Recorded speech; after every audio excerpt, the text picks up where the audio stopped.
In today's video, I'm going to teach you how to set up a meeting in Outlook.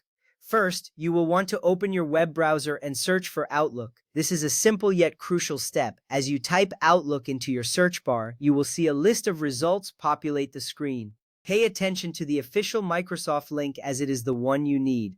This action is important because using the correct website ensures you access the legitimate Outlook service, keeping your information secure. Once you have found the correct link, go ahead and click on it. This will take you directly to the Outlook website. You may notice a clean interface with options for signing in. This step is essential as it leads you to your Outlook account where all your meeting management will take place. Now locate and click on the Sign In button. This will prompt you for your email address and password. Enter your credentials carefully and click the Sign In button again. This action is vital as it grants you access to your calendar and other features of Outlook. If you entered everything correctly, you will be logged into your account shortly.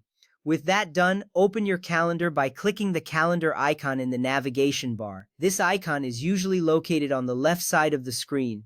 Once clicked, your calendar will appear, showing your existing appointments and availability. Accessing the calendar is significant because it allows you to plan meetings effectively based on your schedule. Next up, click on New Meeting or New Event on the Home tab toolbar. This button is typically prominent and easy to find. After clicking it, a new window will open for you to fill in your meeting details. This step is important because it initiates the process of creating a new event, setting the stage for your meeting structure. After that, add a title for your meeting in the top text field. Make sure the title is clear and descriptive. This helps attendees understand the purpose of the meeting at a glance. A well-thought-out title not only organizes your calendar but also makes it easier for guests to prioritize their schedules.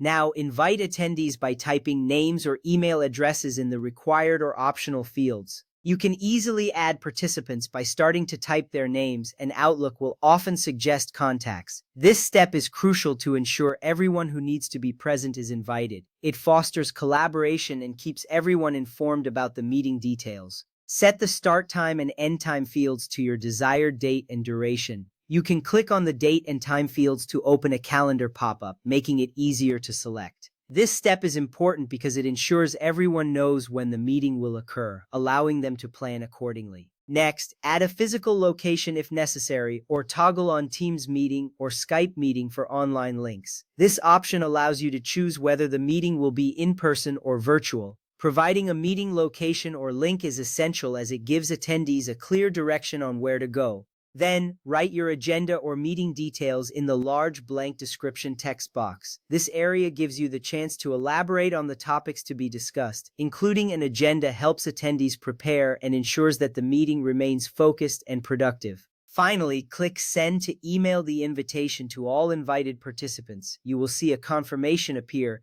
indicating that your meeting has been successfully scheduled. This step is vital as it ensures that everyone receives your invitation and can add the meeting to their calendars. With these steps completed, you have successfully set up a meeting in Outlook. This process not only simplifies scheduling but also enhances communication among your team. Thank you for watching and happy scheduling!